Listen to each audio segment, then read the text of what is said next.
Salut à tous, j'ai eu l'occasion d'aller en Chine en mai, le pays du ping, et je me suis dit, je vais essayer de trouver un parc avec des tables pour essayer de jouer avec des Chinois.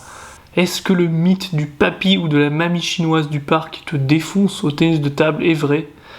Eh bien, en tout cas pas dans la ville où j'étais, dans le sud de la Chine. J'ai trouvé des tables, mais comme vous voyez, pas de joueurs. Par contre, j'ai trouvé un club qui offrait du coaching pendant 1 heure pour environ 20€, et là j'ai pas hésité.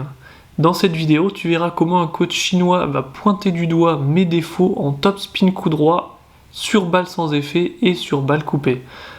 Bon, mon niveau de chinois malheureusement ne me permet pas de parler avec les coachs, donc ma femme a été super et nous a aidé à traduire.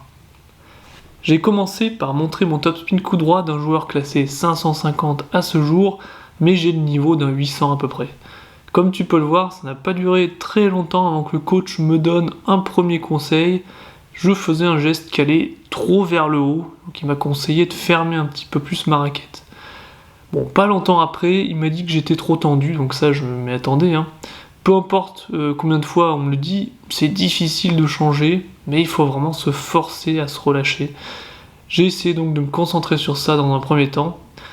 Alors par contre, la troisième remarque que j'ai eue, c'était que mon geste allait trop loin. Quand je fais mon top spin, mon bras ne s'arrête pas au niveau du front, mais va trop loin, comme vous pouvez le voir là. Ça veut dire que mon bras a encore plus de distance à parcourir avant le prochain coup, ce qui n'est pas forcément bon déjà que j'ai des grands bras, et que mes gestes sont amples. En plus de ça, mon coude part trop vers l'avant. C'est un peu la conséquence aussi de mon geste qui s'arrête pas au niveau du front. Donc en fait, il faut que le coude soit relativement stable, c'est ce que le coach m'a expliqué.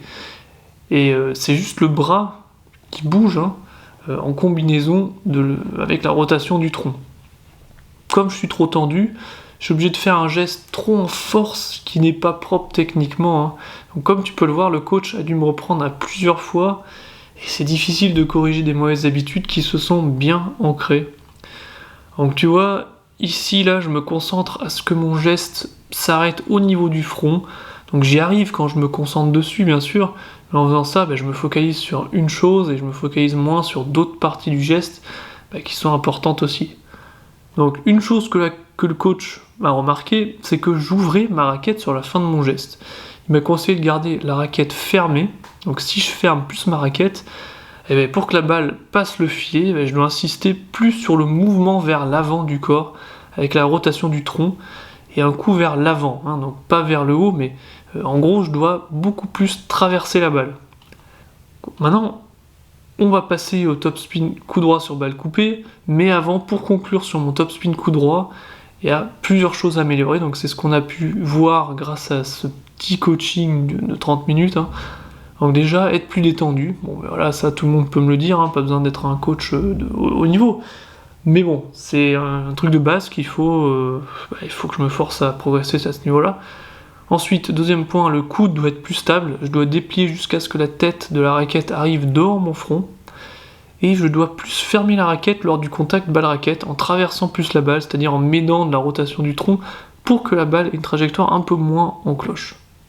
Donc voilà, c'était pour le top spin coup droit. Maintenant, on va passer aux balles coupées. Donc là, comme vous voyez, j'ai pu commencer par impressionner le coach sur les balles coupées.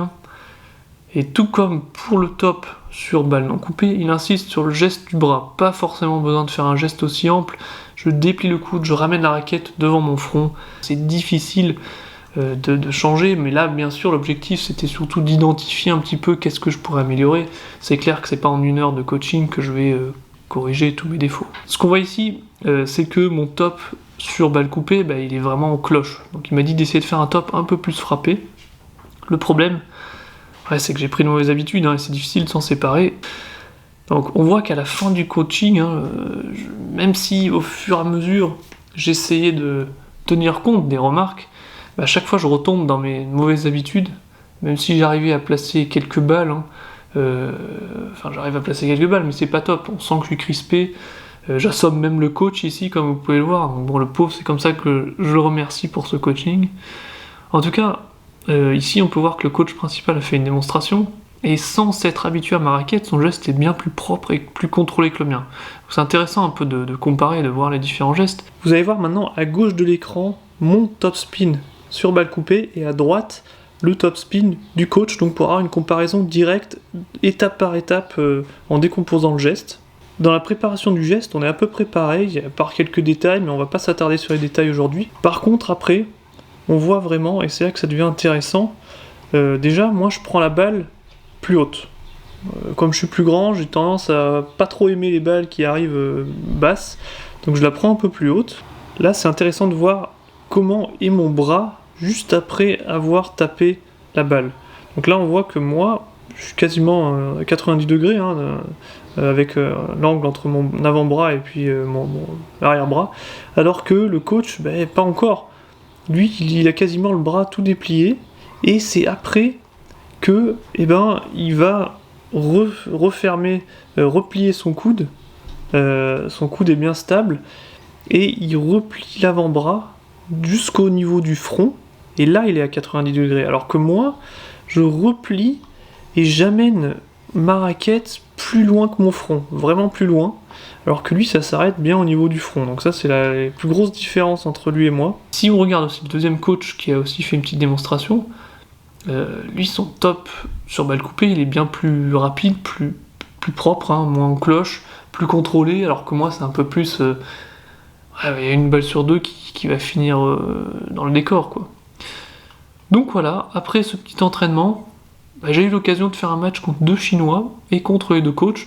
Je montrerai peut-être ces vidéos. Ça peut être aussi intéressant, déjà, contre les coachs, comme vous pouvez imaginer, de voir l'écart de niveau. Bon, en tout cas, pour résumer, quand on commence le tennis de table à 23 ans comme moi, et sans coach qui va corriger tes défauts à chaque entraînement, tu apprends des gestes qui sont pas bons, et c'est difficile de se corriger par la suite, de se débarrasser de ces mauvais gestes. On peut pas tout corriger à la fois, et tout améliorer à la fois, ça c'est clair. Petit à petit, par contre, on peut essayer d'améliorer des petites parties de gestes, etc., et incorporer de nouveaux gestes à son jeu. C'est l'objectif au cours des années. De toute façon, je vise pas les JO 2024, si, dans le public, mais du coup, on progresse chacun à son rythme, faut se faire plaisir. Et donc ce sera tout pour cette vidéo. J'espère que c'était un peu intéressant de voir les défauts et qu'est-ce qu'on peut améliorer dans un top spin coup droit. En tout cas, portez-vous bien et puis à bientôt.